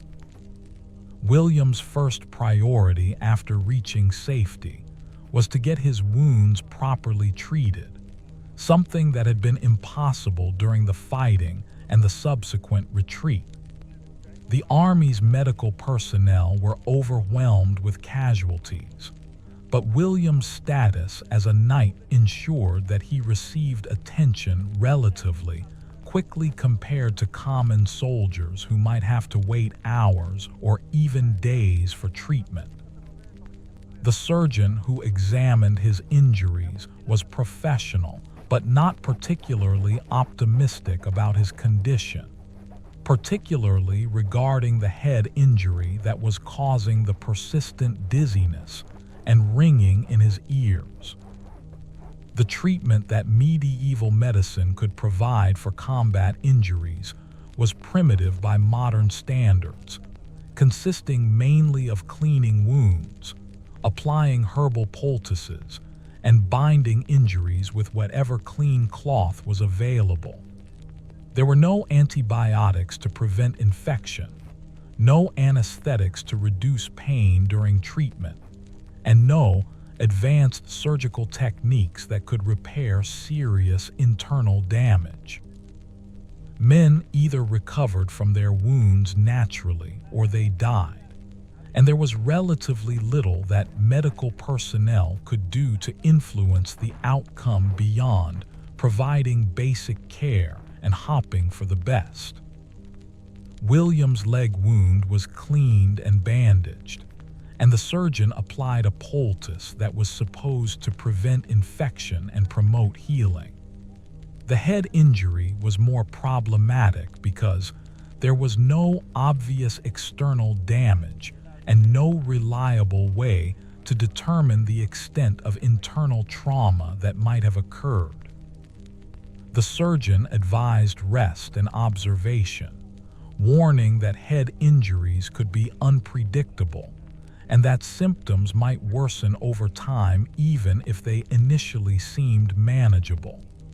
It was not particularly encouraging advice, but it was honest and realistic given the limitations of medieval medical knowledge. The reports that reached Earl Robert during the evening provided a clearer picture of the day's casualties and the overall military situation. The English had lost approximately 40% of their original force, including some of their most experienced knights and professional soldiers whose loss would significantly affect the army's future combat capability. The enemy had also suffered heavy casualties, but they appeared to retain enough strength to continue offensive operations if they chose to do so, and their possession of the original battlefield gave them both tactical and psychological advantages. More troubling from a strategic perspective was the realization that the battle had not achieved any of the objectives that had motivated Earl Robert to seek a decisive engagement in the first place. The enemy army had not been destroyed or even seriously crippled. The disputed territory remained under enemy control, and Earl Robert's own forces had been weakened to the point where they would be unable to conduct major offensive operations for the foreseeable future. In military terms, the battle had been a costly failure that had accomplished nothing except demonstrating that medieval warfare was expensive in both human and material terms. William spent the night in fitful sleep that was frequently interrupted by nightmares and the persistent pain from his injuries. When he did manage to sleep, his dreams were filled with images from the battle. The faces of men he had killed, the screams of wounded horses, the sight of friends falling in combat, and the constant fear that had been his companion throughout the long day of fighting. It was exactly the kind of psychological aftermath that modern medicine would recognize as combat stress. But medieval society had no concept of mental trauma and no systematic way of helping warriors deal with the emotional consequences of battle. The morning brought news that the enemy had withdrawn during the night, apparently having decided that the cost of continuing the battle would exceed any potential benefits that might be gained from further fighting. It was welcome information that meant Earl Robert's army would not have to fight another major engagement in its weakened condition. But it was hardly a victory given the heavy casualties and the failure to achieve the campaign's original objectives. Both armies had essentially fought each other to a standstill, with neither side capable of claiming a meaningful triumph. Earl Robert's decision was to begin an immediate withdrawal toward friendly territory, Recognizing that his army was in no condition to continue active campaigning and needed time to recover and refit before it could be effective again. The retreat would be conducted over several days, with frequent stops to allow the wounded to rest and to ensure that the army maintained enough cohesion to defend itself if the enemy changed their minds about pursuing. It was not the kind of ending that anyone had hoped for when the campaign began, but it was realistic given the circumstances and the condition of the surviving forces. William's own future was uncertain because of his injuries and the length of time that would be required for recovery. The head injury was particularly concerning because its effects seemed to be worsening rather than improving, with increasing episodes of dizziness and memory problems that suggested possible permanent damage. Even if he recovered completely, it would be months before he would be fit for active military service, and there was no guarantee that Earl Robert's army would still exist in any meaningful form by the time he was ready to resume his duties. The journey home was long and difficult, made worse by the constant pain from his injuries and the psychological burden of memories from the battle that seemed to become more vivid and disturbing with each passing day. William found himself reliving individual moments of combat over and over again, analyzing his decisions and wondering whether different choices might have led to better outcomes for himself and his comrades. It was the kind of second-guessing that served no useful purpose, but was apparently an inevitable part of recovering from the trauma of medieval battle. The final tally of casualties from the battle was sobering when it was finally calculated several weeks later. Nearly 2,000 men from both armies had been killed or wounded seriously enough to be permanently disabled, representing not just military losses, but also economic and social disruption for the communities from which these men had been drawn. Each casualty represented a family that had lost a breadwinner, a village that had lost a defender, and a social network that had been permanently altered by the absence of someone who would never return home. William eventually recovered from most of his physical injuries, though he was left with a permanent limp from the leg wound and occasional episodes of dizziness that served as lasting reminders of his head injury. More importantly, he was profoundly changed by his experiences during the battle, developing a perspective on warfare that was far more realistic and less romantic than what he had possessed as a younger man. He had learned that medieval battles were not the glorious contests described in songs and stories, but rather desperate struggles for survival that left even the winners permanently scarred by their experiences. The political consequences of the battle were ultimately minimal, as both sides proved unwilling or unable to follow up on their military actions with the kind of sustained effort that would be necessary to achieve lasting results. The disputed territory that had been the ostensible cause of the conflict remained contested, changing hands several more times over the following years as various lords pursued their ambitions through the familiar medieval combination of diplomacy, marriage alliances, and occasional military campaigns. It was exactly the kind of inconclusive outcome that characterized most medieval warfare, where battles were dramatic and costly but rarely decisive, in any meaningful strategic sense. For the common soldiers who had participated in the fighting, the battle represented a brief but intense interruption in lives that were otherwise devoted to the mundane concerns of agricultural labor and family responsibilities.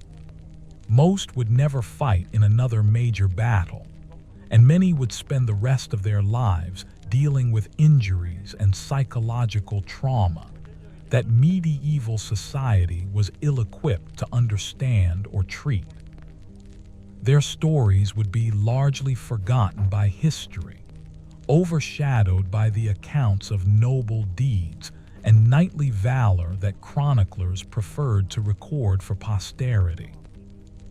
William's own story became part of the oral tradition of his family and community, passed down through generations as an example of the courage and sacrifice that had characterized their ancestors.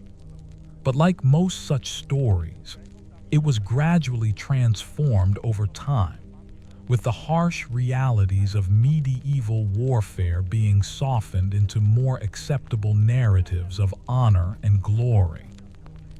The fear, pain, confusion, and moral ambiguity that had been central to William's actual experience were largely edited out, leaving behind a sanitized version that bore little resemblance to the truth of what had actually happened on that bloody field so many centuries ago. The battle itself became a footnote in military history, remembered mainly by specialists who studied the evolution of medieval warfare and tactics. It contributed nothing particularly innovative to military science, demonstrated no new techniques or technologies, and had no lasting impact on the political or social development of the region where it was fought.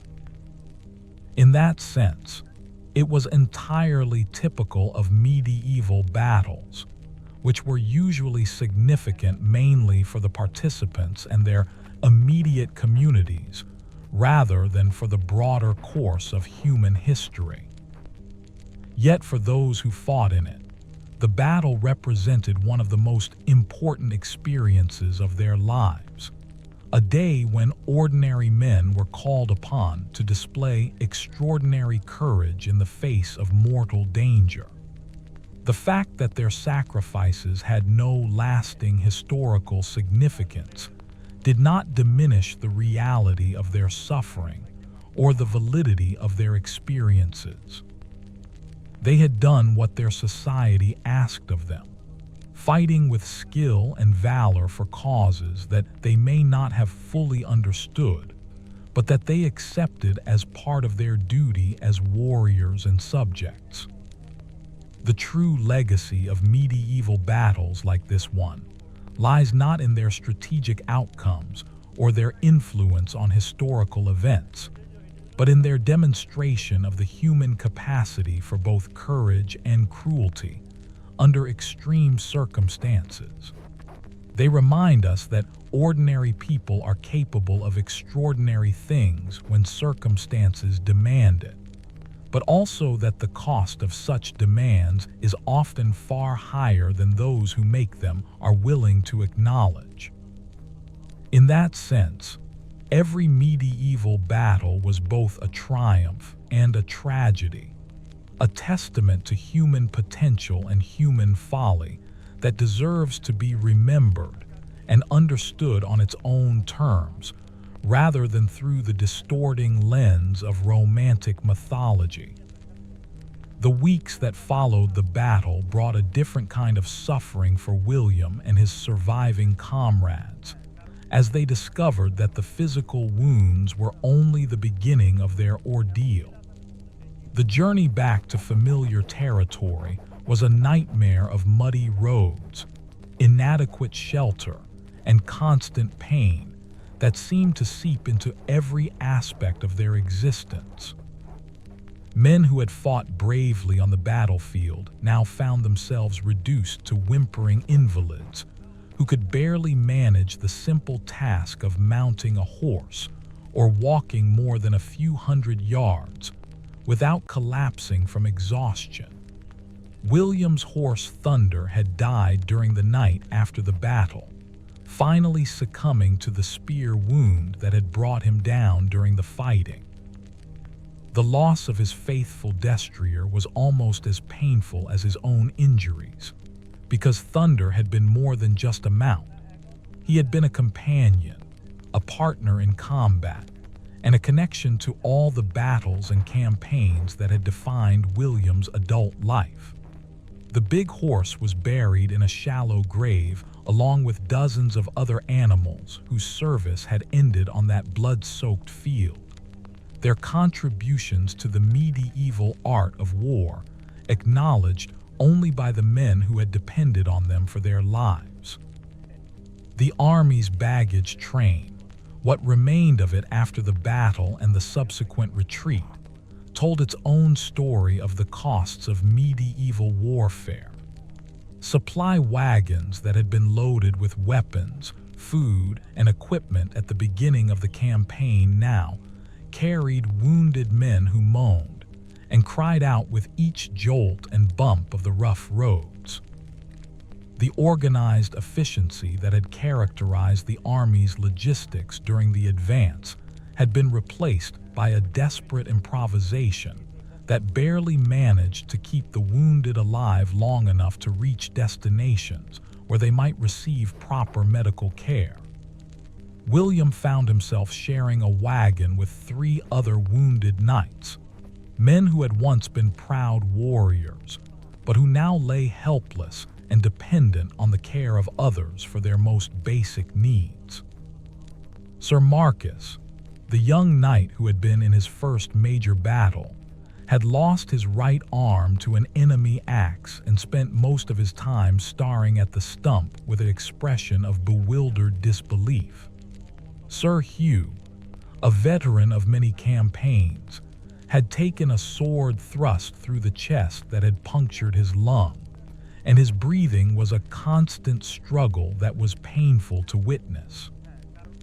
The third man, whose name William never learned, had suffered a head wound that had left him unable to speak coherently or recognize the people around him.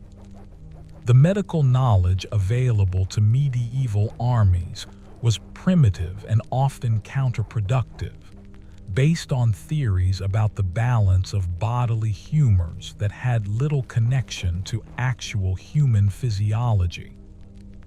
Wounds were treated with poultices made from herbs and animal dung. Infections were combated with prayers and holy relics, and serious injuries were often left to heal naturally or to kill the patient, whichever came first. The survival rate for men with major wounds was appallingly low, and even those who did recover often found themselves permanently disabled in ways that made it impossible to resume their previous roles in society. William's own recovery was slow and uncertain, complicated by the fact that his head injury seemed to be getting worse rather than better as time passed. The dizziness and ringing in his ears had been joined by severe headaches that came without warning and left him temporarily unable to function normally. More troubling were the episodes of confusion and memory loss that occurred with increasing frequency, moments when he would find himself unable to remember where he was or what he was supposed to be doing. The Army's surgeons had no explanation for these symptoms and no treatments that seemed to have any effect. The psychological effects of the battle were equally difficult to deal with, though medieval society had no vocabulary for describing what modern medicine would recognize as post-traumatic stress disorder. William found himself reliving moments from the fighting in vivid detail, particularly the faces of the men he had killed and the sounds they had made as they died. Sleep brought no relief, because his dreams were filled with even more intense versions of these memories, often distorted into nightmare scenarios where the dead men pursued him with weapons dripping blood and expressions of accusation and reproach. The worst part was the way these memories would intrude into ordinary moments without warning, triggered by sounds or sights that had some connection, however tenuous, to the battle. The ring of metal on metal from a blacksmith's shop would instantly transport him back to the clash of weapons on the battlefield. The smell of cooking meat would remind him of the odor of blood and death that had permeated the air during and after the fighting. Even innocent conversations could become unbearable if they touched on subjects related to warfare or violence. Other survivors were dealing with their own versions of these problems, and William began to realize that psychological trauma was as much a part of medieval warfare as physical wounds, even if it was less visible and less well understood. Thomas the Fletcher, who had survived the battle with only minor injuries, had developed a pronounced stammer that made it difficult for him to communicate effectively. Sir Geoffrey had become withdrawn and morose, spending hours staring into space and responding to questions with monosyllabic answers that conveyed nothing of his former personality. The army's chaplains tried to provide spiritual comfort for the wounded and traumatized, but their efforts were hampered by theological frameworks that viewed suffering as either divine punishment for sin or a test of faith that required patient endurance. The idea that psychological trauma might be a natural consequence of exposure to extreme violence, something that could be treated and potentially cured, was completely foreign to medieval thinking. Instead, men who showed signs of mental distress were often told to pray harder, confess their sins more thoroughly, or simply accept their suffering as God's will. William's family's reaction to his condition was typical of the medieval approach to disabled veterans, a mixture of pride in his military service and frustration with his inability to resume his normal responsibilities. His father, who had arranged for William's training as a knight and had invested considerable resources in his military career, was disappointed that his son was no longer capable of representing the family's interests in military and political matters. His mother was more sympathetic to his physical suffering, but had no understanding of the psychological aspects of his condition, and often made well-meaning but hurtful suggestions about how he should simply put the battle behind him and get on with his life. The economic consequences of William's injuries were as serious as the physical and psychological effects, because a disabled knight was of limited value in a society that was organized around military service and feudal obligations.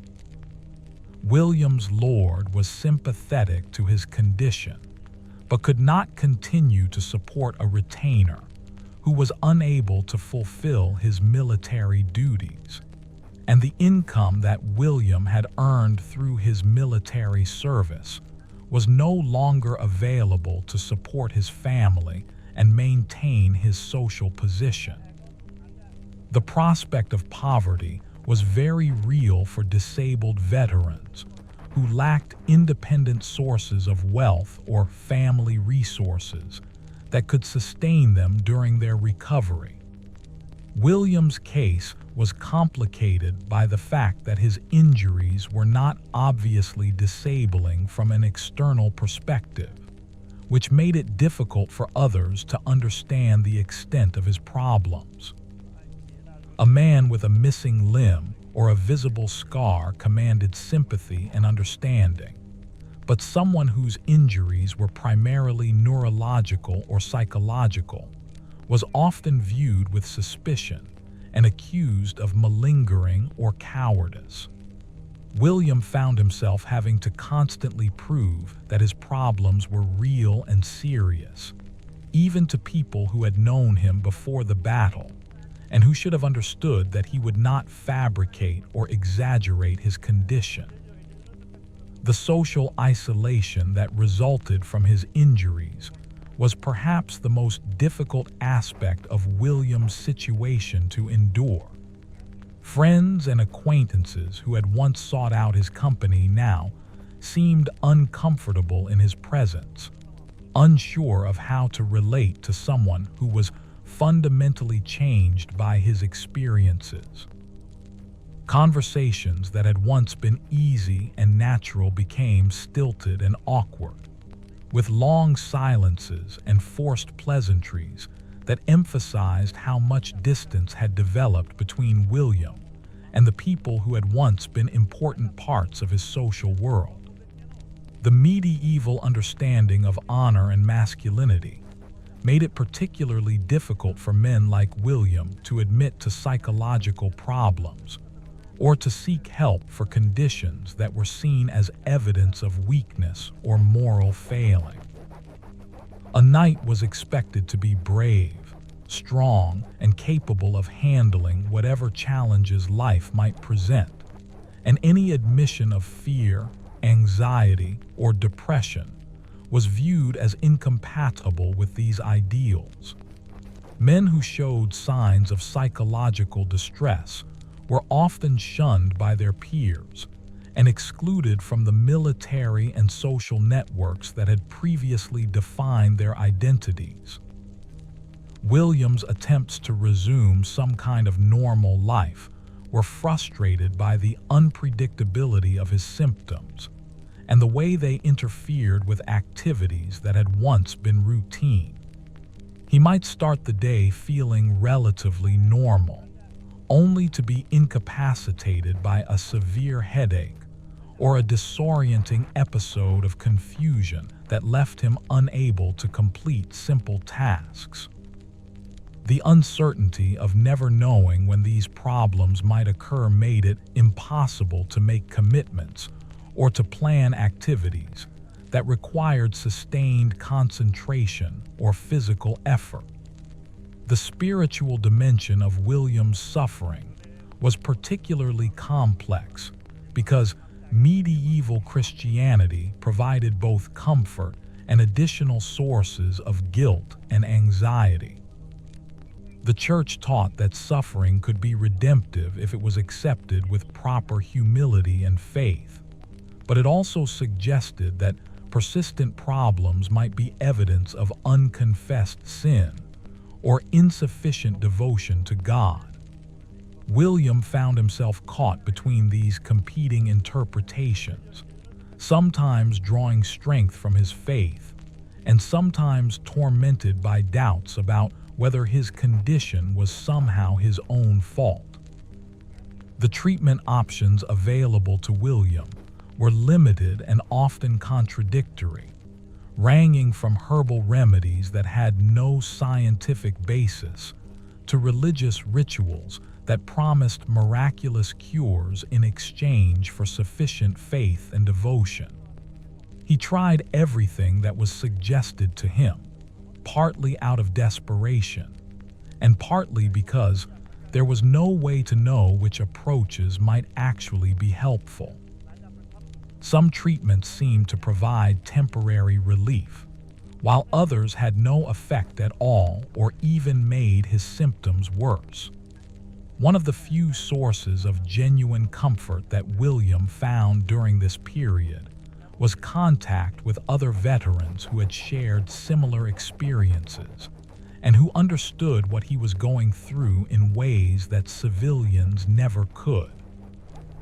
These informal networks of former soldiers provided practical advice about managing symptoms, emotional support during particularly difficult periods, and validation that his problems were real and understandable, rather than evidence of personal weakness or moral failing.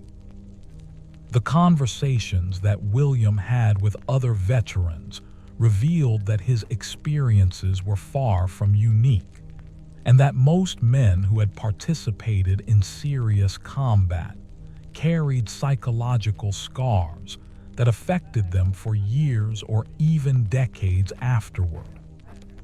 Some had developed effective coping strategies that allowed them to function reasonably well despite their trauma, while others had been completely overwhelmed by their experiences and had never successfully readjusted to civilian life. The factors that determined which path a particular individual would follow seemed to be largely random, dependent on personal resilience, family support, and pure luck, rather than on anything that could be controlled or predicted. The gradual realization that he might never fully recover from his injuries forced William to confront fundamental questions about his identity and his place in the world. He had defined himself as a warrior for his entire adult life, and the prospect of no longer being able to fulfill that role left him feeling lost and purposeless. The skills and knowledge that he had spent years acquiring were no longer relevant to his situation, and he had to begin the difficult process of reconstructing his sense of self around new limitations and possibilities. William's family eventually arranged for him to retire to a small property in the countryside, where he could live quietly and avoid the stresses and triggers that made his symptoms worse. It was not the kind of life that he had envisioned for himself as a young knight setting out on his first campaign, but it was peaceful and secure in ways that his military career had never been. The isolation that had once seemed like a punishment gradually became a refuge from a world that he no longer felt equipped to navigate successfully. The passage of time brought some improvement in William's condition, though he never fully recovered from the effects of his head injury and the psychological trauma of the battle. The severe headaches became less frequent and less debilitating, and the episodes of confusion and memory loss occurred less often and with less intensity. More importantly, he gradually developed coping strategies that allowed him to manage his symptoms more effectively and to function reasonably well within the limitations imposed by his condition. William's perspective on warfare and military service was permanently altered by his experiences, evolving from the romantic idealism of his youth to a mature understanding of the true costs of medieval combat.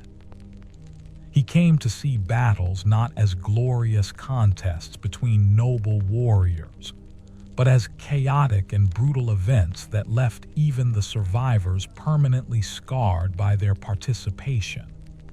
This insight gave him a wisdom that was rare in medieval society, where military service was generally glorified, and its negative consequences were poorly understood or deliberately ignored. The story of William's battle and its aftermath became part of the oral tradition of his family and community, though like most such stories, it was gradually modified over time to conform to more acceptable narratives about honor, duty, and sacrifice. The harsh realities of his experience, the fear, the pain, the psychological trauma, and the long struggle with disability were largely edited out of these later versions, leaving behind sanitized accounts that bore little resemblance to what had actually happened. William himself contributed to this process of mythologization, partly because he found it easier to tell simplified versions of his story that emphasized heroic actions rather than painful consequences, and partly because he understood that civilian audiences were more comfortable with tales of glory than with accounts of suffering and trauma. The truth of his experience remained largely private, shared only with other veterans who had the personal knowledge necessary to understand what he had really gone through. The economic and social systems of medieval society were poorly equipped to deal with the needs of disabled veterans, and men like William often found themselves marginalized and forgotten despite their previous service and sacrifice.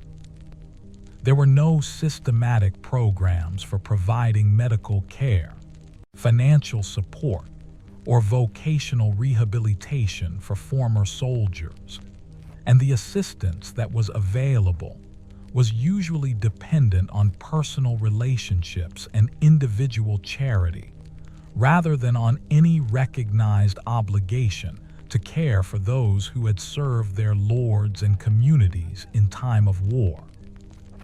William's case was somewhat unusual in that his family had sufficient resources to support him during his recovery and retirement, but many veterans lacked such advantages and found themselves reduced to begging or dependent on the uncertain charity of religious institutions. The sight of disabled former soldiers trying to survive on the margins of society was common in medieval communities, a constant reminder of the human costs of the military conflicts that seemed to be a permanent feature of political life. The medical understanding of head injuries and psychological trauma remained primitive throughout the medieval period, with little systematic study of these conditions or development of effective treatments. Men like William were essentially left to cope with their problems as best they could, with no professional help and little understanding from the society around them.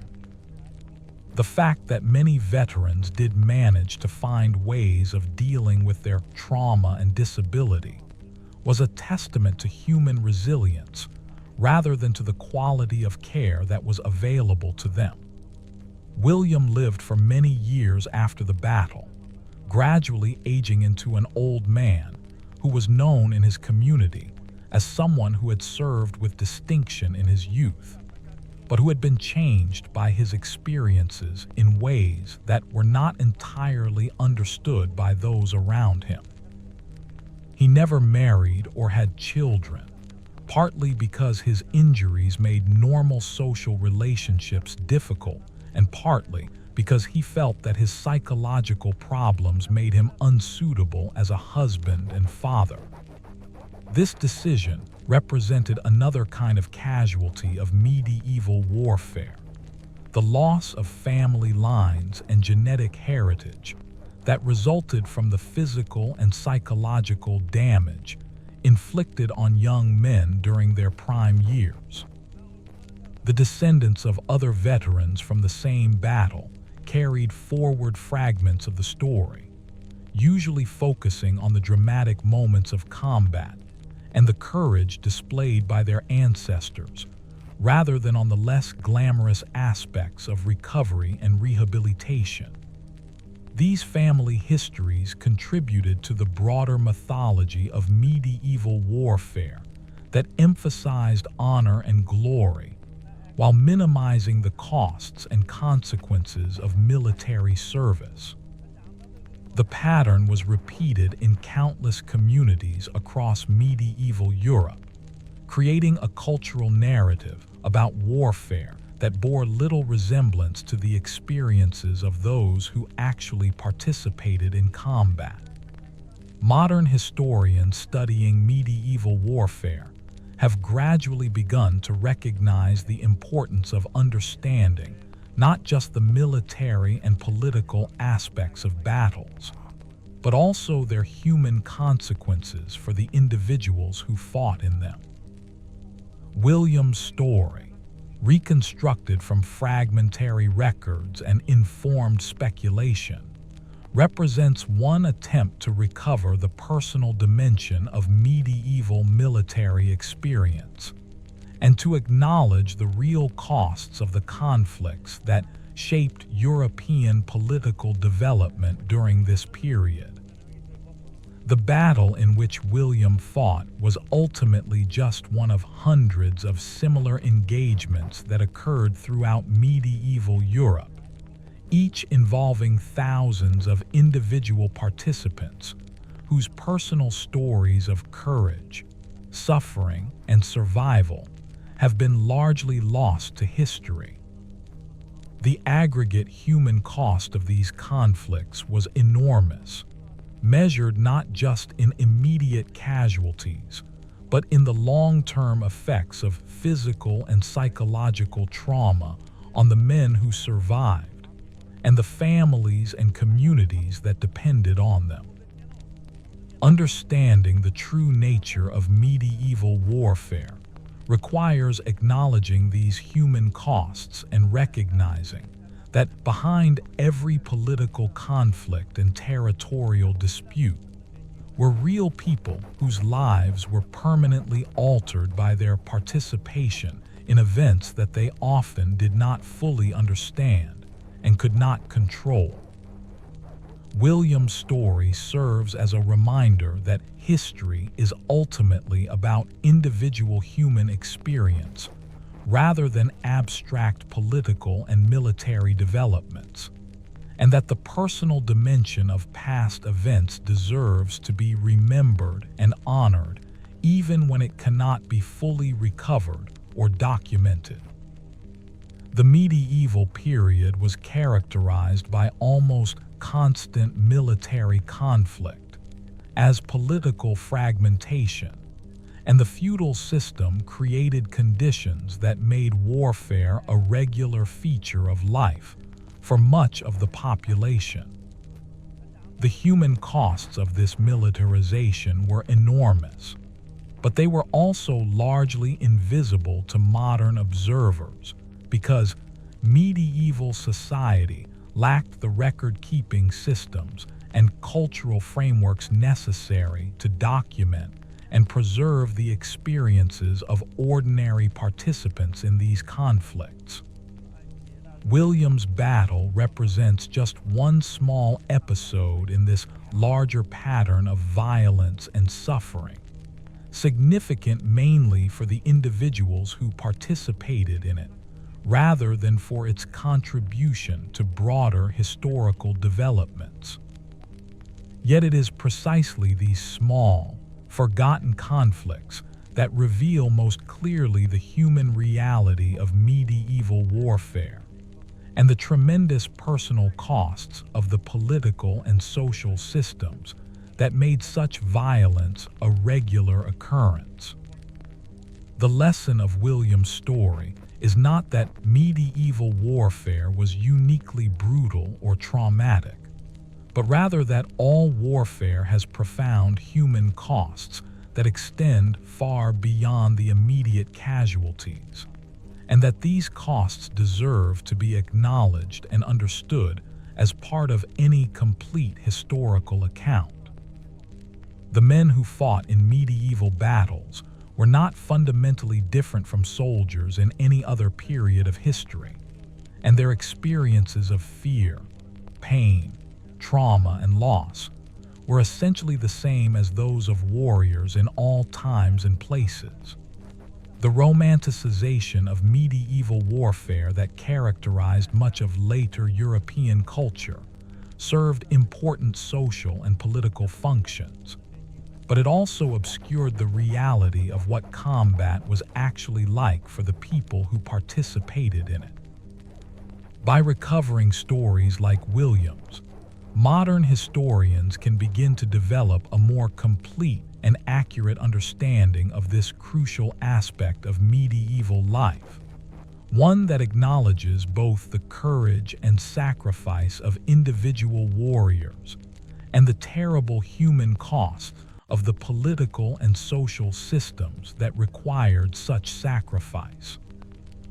William's ultimate fate was to live out his remaining years as a reminder of these costs, a man whose visible disabilities and invisible psychological scars bore witness to the true nature of medieval combat.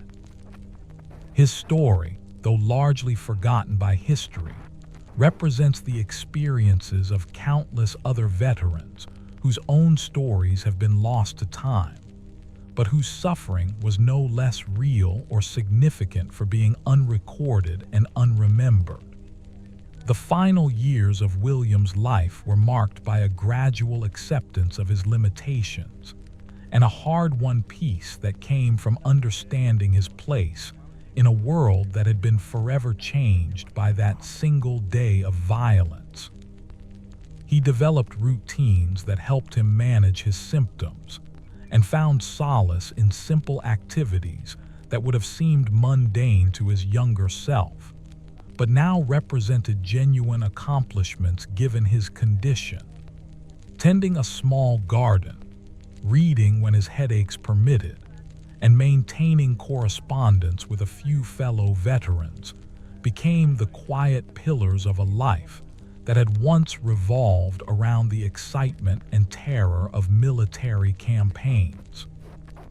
The local community where William lived gradually came to accept him as he was, though there were always those who whispered about the strange knight who talked to himself and sometimes seemed to see things that weren't there. Children were initially frightened of his occasional outbursts and erratic behavior, but over time, they grew accustomed to his presence and even developed a protective affection for the damaged warrior who fed birds in the village square and told stories about faraway places when his mind was clear. Their acceptance meant more to William than the formal respect he had once commanded as a knight, because it was based on genuine human connection rather than social obligation. William's religious faith deepened during these later years, though it evolved into something quite different from the conventional piety of his youth. He found comfort in the idea that his suffering might have some redemptive purpose, but he also developed a more complex understanding of divine justice that acknowledged the apparent randomness of human misfortune. His prayers became conversations with a God who might or might not answer, rather than formal petitions for specific favors, and he found peace in the simple act of seeking meaning rather than in any particular theological conclusions. The nightmares never completely disappeared, but they became less frequent and less vivid as the years passed, gradually losing some of their power to transport him back to that terrible day. William learned to recognize the early signs of psychological episodes and develop strategies for managing them that minimize their impact on his daily life. He discovered that certain activities, working with his hands, listening to music, spending time in natural settings, had therapeutic effects that helped calm his troubled mind and restore his equilibrium when the memories threatened to overwhelm him. Other veterans occasionally sought him out, drawn by the knowledge that here was someone who would understand their own struggles without judgment or incomprehension. These visits became some of the most meaningful experiences of William's later life, opportunities to share burdens that could not be fully communicated to anyone who had not lived through similar ordeals. The conversations were often difficult, filled with painful memories and bitter insights about the nature of warfare and human nature, but they served an important function in helping these damaged men feel less alone in their suffering.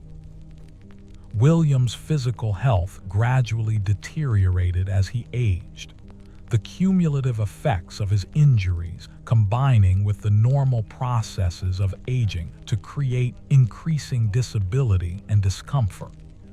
The headaches became more severe and more frequent. The dizziness episodes lasted longer and were more disorienting, and new symptoms appeared that suggested progressive neurological damage from his old head wound. Yet he faced these deteriorating conditions with a stoic acceptance that reflected both his military training and his hard-won wisdom about the nature of human suffering.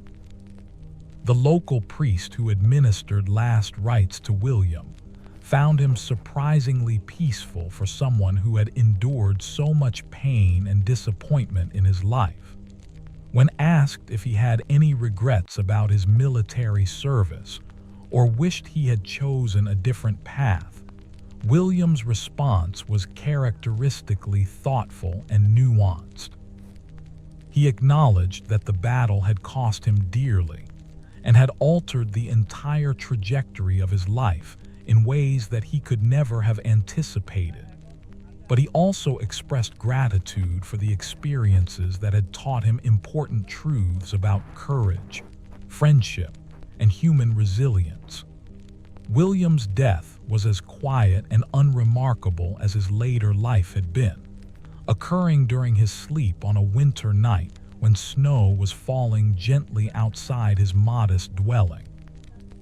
He was found the next morning by a neighbor who had come to check on him, lying peacefully in his bed, with an expression that suggested he had finally found the rest that had eluded him for so many years. The local community mourned his passing with genuine grief, recognizing that they had lost someone whose presence had enriched their lives in ways that were difficult to articulate but deeply felt. The funeral was attended by several other veterans who had traveled considerable distances to pay their respects to a man they regarded as a brother in suffering and survival. Their presence provided a military dimension to the ceremony that honored William's service, while acknowledging the costs he had paid for his participation in events that had shaped his entire adult life. The local people who attended were moved by the obvious respect and affection these scarred warriors showed for their fallen comrade, gaining perhaps their first real insight into the bonds that connected men who had shared such extreme experiences. William was buried in the village churchyard under a simple stone that identified him as a knight who had served with honor in the wars of his time.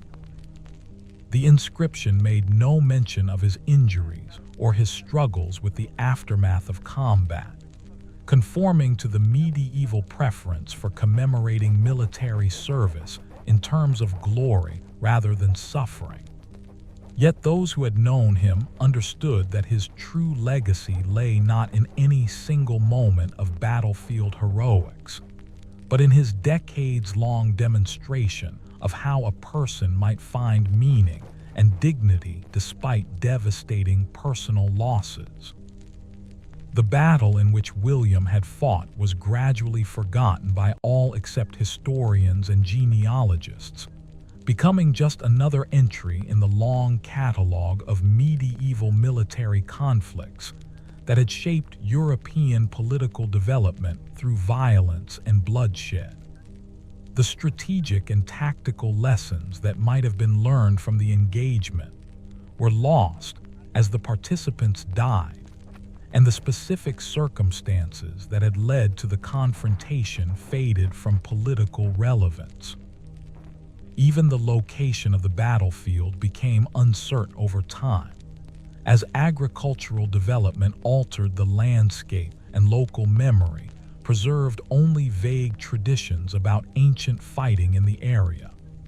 But the human impact of the battle continued to reverberate through the generations, carried forward by the families of the men who had participated in it, and by the communities that had sent their young men to fight and die for causes that were often poorly understood and quickly forgotten. The widows who had lost husbands, the children who had grown up without fathers, the parents who had buried their sons, all carried forward the real costs of medieval warfare in ways that were never recorded in official histories, but that shaped countless individual lives and family stories. William's story, reconstructed here from fragmentary historical evidence and informed imagination, represents an attempt to honor not just his individual experience, but the experiences of all the anonymous warriors who fought and died in the countless forgotten battles that punctuate medieval history. These men were not the legendary heroes celebrated in romantic literature, but rather ordinary people who found themselves caught up in extraordinary circumstances and who responded with whatever courage and endurance they could muster. The medieval period was defined in large part by the constant presence of military conflict, as political fragmentation and technological limitations made warfare a regular feature of European life for several centuries. The human costs of this militarization were enormous, measured not just in immediate casualties, but in the long-term suffering of survivors and their families. Yet these costs were largely invisible to contemporary observers and have remained largely unstudied by modern historians, who have traditionally focused on political and military developments rather than on individual human experience.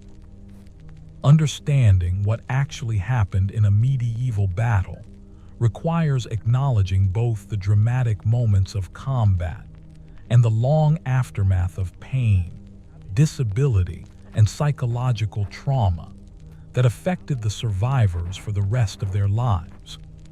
William's story illustrates how a single day of violence could alter the entire trajectory of a person's existence, creating challenges and limitations that would influence every subsequent decision and opportunity.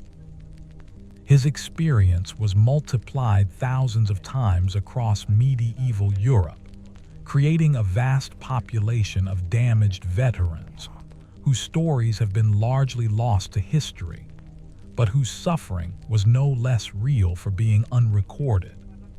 The romanticization of medieval warfare that characterized much of later European culture served important political and cultural functions, but it also obscured the reality of what combat actually meant for the people who experienced it. The knights and soldiers who fought in medieval battles were not cardboard heroes acting out predetermined roles in stories of honor and glory, but rather complex human beings who experienced fear, pain, confusion, and trauma in ways that were fundamentally similar to those of warriors in any historical period. The true legacy of medieval warfare lies not in the political changes it produced or the technological innovations it inspired, but in the human experiences it created and the lessons it offers about the costs of violence and the resilience of the human spirit. William's story, though fictional in its details, represents a genuine attempt to understand and honor these experiences, to give voice to the voiceless, and to remember those whose sacrifices have been forgotten by official history. The medieval battle that William fought was ultimately significant not for any strategic outcome or historical consequence, but for what it revealed about the human capacity for both courage and suffering under extreme circumstances. The men who participated in it were called upon to display qualities of bravery, endurance, and sacrifice that few people in any era are required to demonstrate. And they responded to these demands with a mixture of heroism and human frailty that reflects the complex nature of all human response to crisis and challenge.